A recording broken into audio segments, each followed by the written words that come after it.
لیکن وقت اجازت نہیں دیتا، اس لیے میں آپ سبھی حضرات کا دل کی گہرائیوں سے شکریہ ادا کرتا ہوں۔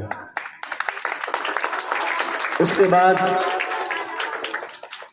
میں جو بات عرض کرنا چاہتا ہوں وہ یہ کہ الحمدللہ آپ کے اس مدرسے میں تقریباً 150 طلبہ زیر تعلیم ہیں، 4 اساتذہ کام کر رہے ہیں، اور روزانہ ان اساتذہ کی محنت ہمارے سامنے کسی نہ کسی شکل میں ظاہر ہو رہی ہے۔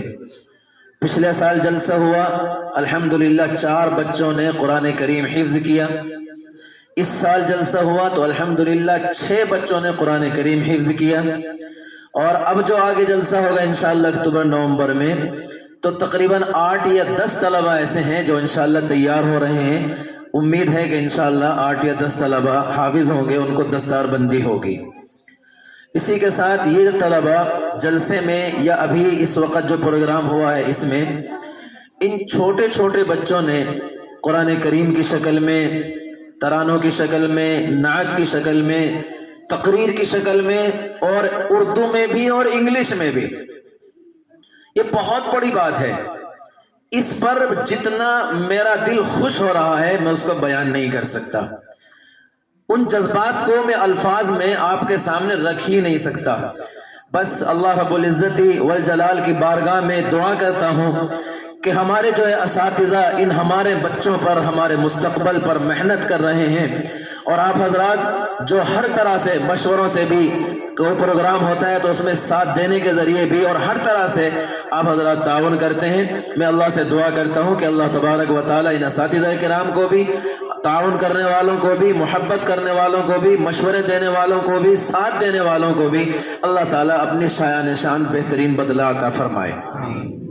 بزرگوں، آج کا جو پروگرام ہے 26 جنوری کا پروگرام، اس حوالے سے ہمارے طلبہ نے ہی ماشاءاللہ اتنی مفید معلومات ہمارے سامنے پیش کر دی کہ اب ہمیں مزید کچھ اور کہنے کی ضرورت نہیں ہے۔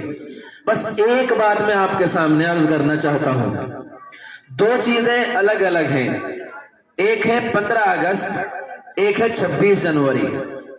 15 اگست 1947 میں ہمارا ملک آزاد ہوا تھا، اور آزادی کے پیچھے کتنی قربانیاں ہیں۔ ہمارا بچہ یہ کہہ رہا تھا ابھی کہ ملک کو ہم نے دان کے طور پر نہیں، بلیدان کے طور پر ہم نے حاصل کیا ہے۔ تو 15 اگست میں آزادی سے ہم کے متعلق جو ہماری قربانیاں ہمارے بزرگوں نے دی ہیں ان کو بیان کیا جاتا ہے، اور وہ ایک لمبی تاریخ ہے۔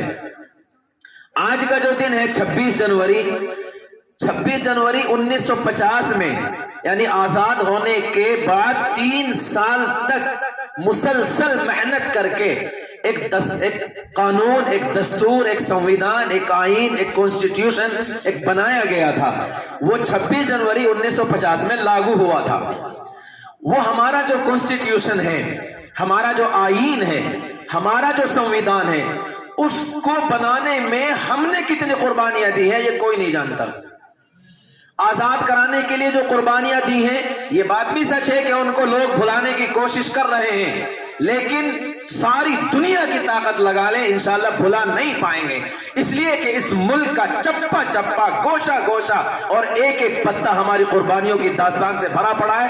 کون مائی کا لال ہے جو ان قربانیوں کو بھلا سکتا ہے؟ نہیں بھلائی جا سکتی۔ لیکن سنویدھان کے لیے ہم نے کیا قربانیاں دی ہیں، اس قانون کو بنانے میں ہم نے کیا قربانیاں دی ہیں، یہ عام طور پر ہمارے سامنے نہیں ہے۔ جو قانون بنایا گیا تھا اس کی ایک کمیٹی بنائی گئی تھی، اس کمیٹی کے جو چیف تھے، جو اس کے مین آدمی تھے، وہ تھے بھیم راؤ امبیڈکر، ڈاکٹر بھیم راؤ امبیڈکر۔ ان کو تو سب جانتے ہیں کہ انہوں نے سنویدھان مرتب کیا، قانون بنایا، لیکن وہ اس کمیٹی میں اکیلے نہیں تھے، اس کمیٹی میں اور بھی بہت سارے حضرات تھے۔ اس کمیٹی میں حضرت مولانا ابوالکلام آزاد رحمت اللہ علیہ تھے۔ حضرت مولانا ابوالکلام آزاد رحمت اللہ علیہ سے کہا گیا کہ حضرت آپ جمعیت علماء ہند کے صدر بن جائیے، صدارت کا عہدہ آپ کے قدموں میں ہے، آپ صدارت قبول فرما لیں۔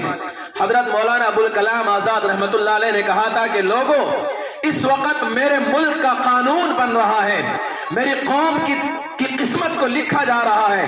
اگر ایک لمحے کے لیے ابوالکلام پارلیمنٹ سے غیر حاضر ہو گیا تو میری قوم کو کہیں سے کہیں دھکیل دیا جائے گا, جمعیت کا صدر کوئی اور بن جائے گا. میں تو اس وقت اس کمیٹی میں ہوں, سنویدھان بنایا جا رہا ہے, میرے پاس فرصت نہیں.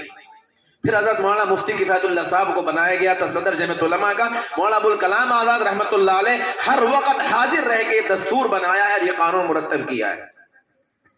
اس کمیٹی میں حضرت مولانا حسرت موہانی رحمت اللہ علیہ تھے. حضرت مولانا حسرت موہانی رحمت اللہ علیہ دن میں پارلیمنٹ میں شریک ہوتے تھے, اور پارلیمنٹ کی میٹنگ سے فارغ ہونے کے بعد پیدل وہاں ایک قریب میں مسجد تھی, مسجد میں جاتے تھے, وہاں نمازیں پڑھتے, رات کو ساری رات تہجد پڑھ کے دعائیں کرتے, سحری کھا کے روزہ رکھتے, اور ساری رات یہ دعا کرتے تھے, ربا ہم دستور لکھ رہے ہیں, ہم قانون مرتب کر رہے ہیں, ہم اپنے ملک کی قسمت کو مرتب کر رہے ہیں, اپنے ملک کے آئین کو لکھ رہے ہیں. اللہ ہم سے کوئی ایسی چوک نہ ہو جائے جس کی وجہ سے ہماری قوم کو, ہمارے ہندوستانیوں کو اس کا خمیازہ بھگتنا پڑے. لوگوں نے کہا, پارلیمنٹ کے لوگوں نے حضرت مولانا حسرت موہانی رحمت اللہ علیہ سے کہا, حضرت آپ سرکاری بلڈنگ میں قیام فرمائیں, جہاں بھی جانا ہو سرکاری گاڑی آپ کے لیے کھڑی ہے. تو مولانا حسرت موہانی رحمت اللہ علیہ نے کہا تھا کہ سنو, میں قوم کا خادم ہوں, میں قوم کا نوکر ہوں, مجھے قوم نے جو منتخب کیا ہے وہ گاڑیوں میں بنگلوں میں بیٹھنے کے لیے نہیں کیا, میں پیدل جاؤں گا, اپنی قوم کے لیے کام کر رہا ہوں. تو صلہ کس چیز کا ہے؟ کوئی دنیا میں ایسی مثال ہے ہمارے برادران وطن کے پاس ایسا کوئی نمونہ جنہوں نے قربانیاں دی ہو اور صلے کی کوئی پرواہ نہ کی ہو؟ اور آخر میں یہ بتانا چاہوں گا, یہ قانون جب مرتب ہوا,